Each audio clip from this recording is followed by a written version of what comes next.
Hello students, हम लोग exercise 31.4 पे और क्वेश्चन नंबर 18 क्या कर रहा है। एक कंपनी अनूठे स्मृति चित्र का निर्माण करती है। ए प्रकार के प्रति स्मृति चित्र के निर्माण में 5 मिनट काटने और 10 मिनट जोड़ने में लगते हैं। बी प्रकार के प्रति स्मृति चिन्ह के लिए 8 मिनट काटने और 8 मिनट जोड़ने में लगते हैं। दिया गया है कि काटने के लिए कुल समय 3 घंटे और 20 मिनट तथा जोड़ने के लिए 4 घंटे उपलब्ध हैं। प्रत्येक ए प्रकार के स्मृति चिन्ह पर 5 रुपये और प्रत्येक बी प्रकार के स्मृति चिन्ह पर 6 रुपये का लाभ होता है। ज्ञात कीजिए कि लाभ के अधिकतमीकरण के लिए प्रत्येक प्रकार के कितने कितने स्मृति चिन्हों का कंपनी द्वारा निर्माण होना चाहिए। देखिए, एक कंपनी है, वह विचित्र प्रकार के स्मृति चिन्हों का निर्माण करती है। ठीक है, ए जो है, ए प्रकार की स्मृति जो है उसको बनाने के लिए 5 मिनट काटने और 10 मिनट जोड़ना पड़ता है। ठीक है, और जबकि बी प्रकार के स्मृति चिन्ह के लिए 8 मिनट काटना और 8 मिनट जोड़ना पड़ता है। यहाँ पे यह दिया गया है कि काटने के लिए कुल समय है 3 घंटा 20 मिनट और जोड़ने के लिए आपका 4 घंटा उपलब्ध है।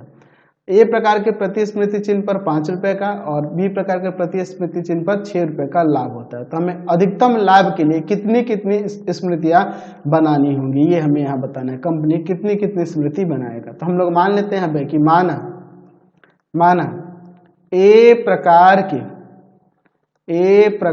के एक्स स्मृति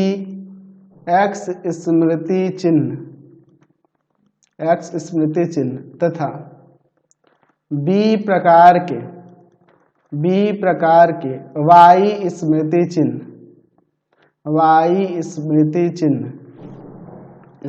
चिन्ह कंपनी बनाती है। ये हम लोग ऐसे मान लेते हैं। चलिए, तो इसके लिए हम लोग यहाँ पर एक चार्ट बना लेते हैं इन सभी चीज़ों को लिखने के लिए। ध्यान से देखिएगा, इसमें हम लोग 4 रो और 4 कॉलम ले लेते हैं। ठीक है, और उसके बाद देखिए, इसके बाद चलिए इस टोटल डाटा को इसमें लिखेंगे यहाँ पर। ठीक है, जो भी हम लोग ऊपर देख रहे हैं सभी का सभी डाटा इसमें हम लोग यहाँ पे लिखने वाले हैं। चलिए देखते हैं हम लोग क्या क्या दिया हुआ। तो 2 प्रकार के स्मृति चिन्ह है ना, स्मृति चिन्ह लिख देते हैं। स्मृति चिन्ह ए है और दूसरा बी है। अच्छा, काटने और जोड़ना है, इसमें दो ही ना काम किया जा रहा है। काटने पे समय जो लग रहा है, काटने पर लगा समय, यह हम लोग किस में लिखेंगे, मिनट में लिखेंगे, मिनट में। और यहाँ लिख देते हैं जोड़ने पर लगा समय, ये भी लिख देते हैं मिनट में। ठीक है, अच्छा, लाभ जो हो रहा है, लाभ उसको यहाँ लिख देते हैं। लाभ रुपए में है प्रति स्मृति के लिए, प्रति स्मृति चिन्ह के लिए। चलिए, और यहाँ पर हमारे पास जो समय है, अधिकतम समय जो दिया गया है, उपलब्ध समय जो दिया गया है, यहाँ पे वो लिख देते हैं उपलब्धता। ठीक है, चलिए अब इसके बाद हम लोग यहाँ पर देखते हैं। ए प्रकार के स्मृति चिन्ह के लिए 5 मिनट काटने और 10 मिनट जोड़ने पे लगता है, और बी प्रकार के प्रति स्मृति चिन्ह के लिए 8 मिनट काटने और 8 मिनट जोड़ने में लगता है। जबकि यहाँ पर दिया है कि काटने का अधिकतम समय 3 घंटे 20 मिनट का है, तो 3 गुना 60 कर देंगे, मिनट में कन्वर्ट कर लेते हैं, और प्लस में 20, तो कितना हो जाएगा, 6 × 18 180 और प्लस 20 200। ठीक है, समझ रहे ना। चलिए, और फिर 4 घंटा दिया है जोड़ने के लिए, तो 4 गुना 60 240 हो जाएगा। चलिए, लाभ कितना दिया है, ए प्रकार के प्रति स्मृति चिन्ह पे 5 रुपये और बी प्रकार वाले पे 6 रुपये का होता है। ठीक है, अब इसके बाद हम लोग देखते हैं।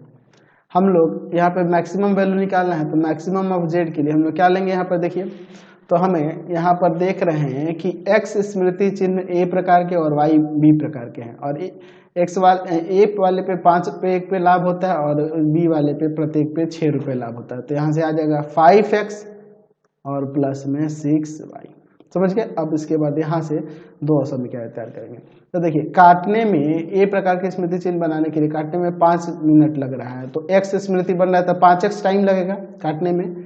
अच्छा बी प्रकार वाले पे 8 मिनट लग रहा है ए पे, और वाई संख्या में बन रही है, तो यहाँ क्या हो जाएगा 8y, और ये क्या हो जाएगा, तो अधिकतम समय हमारे पास 200 दिया है, 200 मिनट का दिया है, यानी कि 200 या 200 से कम समय आपको लगेगा, है ना। उसी तरह यहाँ से बनेगा 10x प्लस का 8y, ठीक है, इज लेस देन और इक्वल टू 240। चलिए अब देखिए इसमें से आप कॉमन कर लो 2, तो यहाँ 5x प्लस का 4y is less than equal to 120 हो जाएगा। 2 इधर कॉमन करके उधर ले जाएंगे भाग में, तो ये यहाँ पे और यहाँ पे ये दो समीकरण मिली, और x का मान 0 और 0 से ग्रेटर होगा, y का भी 0 और 0 से ग्रेटर होगा, क्योंकि ये स्मृतियों की संख्या ये निगेटिव में तो होगी नहीं, 0 और 0 से ग्रेटर ही होगी। तो अब हम लोग क्या करते हैं, लिखेंगे दिए गए रैखिक असमीकाओं को कर देते हैं रैखिक समीकरणों में बदलने पर क्या हो जाएगा यहाँ पर देखिए, तो यहाँ आ जाएगा आपका 5x प्लस का 8y इक्वल टू में 200, और दूसरा वाला हो जाएगा 5x प्लस का 4y इक्वल टू में 120, ठीक है। चलिए अब इसके बाद देखते हैं, हम लोग इनके दो सॉल्यूशन निकालेंगे। तो इसके लिए ध्यान से देखिए, हम लोग यहाँ पर इसके चार्ट बना लेते हैं, और फिर हम लोग इनके दो सॉल्यूशन निकाल के फिर हम लोग इसका ग्राफ खींचेंगे। ध्यान से देखिएगा। चलिए अब इसके बाद देखिए, यहाँ हम लोग ले लेते हैं x और यहाँ y, x का 0 रख देते हैं तो ये 0 हो जाएगा, ये जाएगा डिवाइड में, तो यहाँ 25 आ जाएगा, है ना। 25 और 8 200 होता है ना जी। चलिए y 0 रख देंगे तो ये 0 हो जाएगा, ये जाएगा भाग में, तो x का मान 40 आ जाएगा, ठीक है। फिर यहाँ x का मान यहाँ 0 रख देते हैं, तो ये जाएगा उधर, तो 30 आ जाएगा y के वैल्यू, ठीक है। और y 0 रख देते हैं तो ये जाएगा डिवाइड में, तो यहाँ पर कितना आ जाएगा जी 24 आ जाएगा, ठीक है। अब चलिए हम लोग इसके लिए यहाँ पर इसका ग्राफ बनाते हैं, ठीक है। चलिए ध्यान से देखिए, यहाँ पे ये आपका x एक्सिस हो जाएगा, ठीक है, और ये यहाँ पर हो जाएगा आपका y एक्सिस। चलिए ध्यान से देखिए, तो x डैश y और यहाँ पर ये आपका y डैश हो जाएगा। चलिए हम लोग इसमें 5 10 करके ही ले लेते हैं, 5 10 15 20 25 30 35 40, 5 10 15 20 25 30 35 40। अब इसके बाद देखिए 0 और 25 है, तो 5 10 15 20 25, 0 25, फिर उसके बाद है यहाँ 40 और 0, 5 10 15 20 25 30 35 40, 40 और 0। तो इन दोनों से होकर जाने वाली अगर हम लोग रेखा खींचे यहाँ पर, तो यह रेखा कुछ इस तरह से जाएगी ना जी, यही हो जाएगी। इसका हम लोग समीकरण यहाँ पर लिख देंगे। क्या था समीकरण, तो इसका समीकरण है आपके पास 5x प्लस का 8y equal to 200, 5x plus का 8y इक्वल टू में 200। दूसरे वाले के लिए अब यहाँ पर चलते हैं, 0 और 30, तो ये 25 है, 30 यहाँ हो जाएगा, 0 और 30, फिर है आपका 24 और 0, 5 10 15 20 25, 25 से एक पहले यहाँ पे होगा 24, ठीक है। तो यहाँ पर ये हो जाएगा 24,0। तो इन दोनों से होकर जाने वाली अगर हम दो रेखा खींचेंगे, तो यह रेखा देखो कुछ इस तरह से आ जाएगी, ठीक है, ये ना हो जाएगी। चलिए तो इस पे हम लोग ऐसे इसे दिखा देते हैं। इसका समीकरण क्या था, तो इसका समीकरण है 5x plus 4y equal to 120, 5x plus का 4y इक्वल टू में 120। अब इसके बाद हम लोग ध्यान से देखेंगे, अब हम लोग हल क्षेत्र का पता करेंगे। तो चलिए हम लोग लिखते हैं यहाँ पर 0 0 पर असमीकाएं, चेक करेंगे ना, 0 0 पर असमीकाएं। चलिए 0 0 पर देखते हैं, इसमें और इसमें। तो हो जाएगा 5 इंटू में 0 प्लस 8 इंटू में 0 is less than equal to 200। तो 0 लेस देन है ना जी 200 से, ये आपका सत्य हो जा रहा है। दूसरे वाले में रखते हैं, 5 इंटू में 0 प्लस 4 इंटू में 0 is less than equal to 120। तो यहाँ पे 0 लेस देन है ना जी 120 से, बिल्कुल ये भी सत्य है। तो दोनों सत्य हो रहा है, तो सत्य हो रहा है इसलिए हल क्षेत्र किधर हो जाएगा, आपका हल क्षेत्र ये हो जाएगा, ये ना आपका हल क्षेत्र हो जाएगा। तो कोणीय बिंदु की बात करेंगे तो ये एक हो जाएगा ओ जिसका निर्देशांक 0 0, फिर ये एक ए, यहाँ इनका प्रतिच्छेद बिंदु यहाँ पे एक बी हो जाएगा, और फिर यहाँ पे क्या हो गया ये वाला आपका सी हो जाएगा। तो ये बी का मान निकालने के लिए इन दोनों समीकरणों को सॉल्व कर देते हैं। तो 5x plus 8y equal to 200 है, और यहाँ ये है आपका 5x प्लस का 4y इक्वल टू में 120। चलिए साइन चेंज करते हैं, ये कट जाएगा, यहाँ पर आ जाएगा 4y, 4y आएगा ना, और यहाँ घटाएंगे तो 80, इसको ले जाएंगे भाग में तो यहाँ 20 आ जाएगा y का मान। y का मान क्या आ जाएगा 20 आ जाएगा, और y का मान जो 20 हो रहा है उसको आप यहाँ रख दो किस में, तो इक्वेशन हम लोग किसी में रख देते हैं, यहीं रख देते हैं। तो 5x प्लस का 4 गुना में 20 इक्वल टू में 120। तो 80 हो जाएगा, 80 जाके 120 में से घटेगा तो आपका कितना आ जाएगा 40, ये जाएगा डिवाइड में, तो x का वैल्यू 8 आ जाएगा। तो x का 8 और y का 20। तो देख लीजिए यहाँ पर क्या हो जाएगा, x का 8 और y का 20।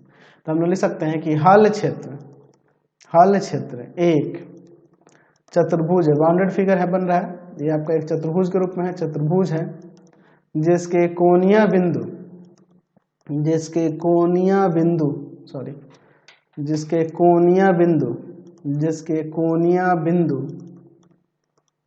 ओ 0 0, ए 24,0, बी 8,20 तथा सी 0,25 है। चलिए अब इसके मान के लिए यहाँ पे हम लोग आगे देखते हैं। यहाँ पर हम लोग एक चार्ट बना लेते हैं, ध्यान से देखिएगा, ठीक है। इसमें हम लोग 5 कॉलम ले लेंगे, यहाँ पर ये आपका 2 हुआ और ये 3, 5 कॉलम हो गए। अब इसके बाद हम लोग इसमें देखते हैं, हम लोग यहाँ ले लेते हैं जो आपका दिया हुआ है कोणीय बिंदु, वो कोणीय बिंदु, और यहाँ ले लेते हैं जो z इक्वल टू में दिया हुआ है, क्या था z इक्वल टू में, जो ऑब्जेक्टिव फंक्शन क्या था 5x प्लस का 6y, 5x प्लस का 6y। अब यहाँ कोणीय बिंदुओं को रखते हैं, तो 0 0, 24,0, 8,20 और फिर 0,25। तो 0 0 पे ये 0, 24 25 120 आ जाएगा, यहाँ पे 5 8 40 और फिर प्लस में यहाँ पर 6 दूना 12 120, तो ये 160 हो जाएगा, और 25 छक्का 150। तो मैक्सिमम 160 हो रहा है ना जी, किस पर, 8 20 पर, ठीक है। तो यहाँ नीचे आप लिख सकते हैं कि अतः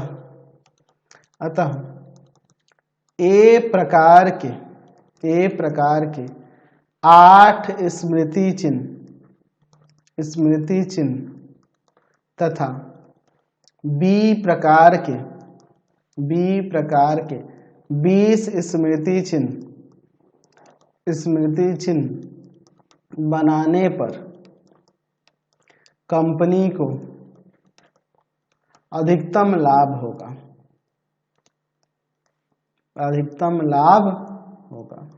और अधिकतम लाभ क्या हो जाएगा यहाँ, अधिकतम लाभ 160 रुपये ना, सॉरी, अधिकतम लाभ क्या हो जाएगा, तो 160 रुपये होगा। समझ गए। चलिए आगे बढ़ते हैं, नेक्स्ट क्वेश्चन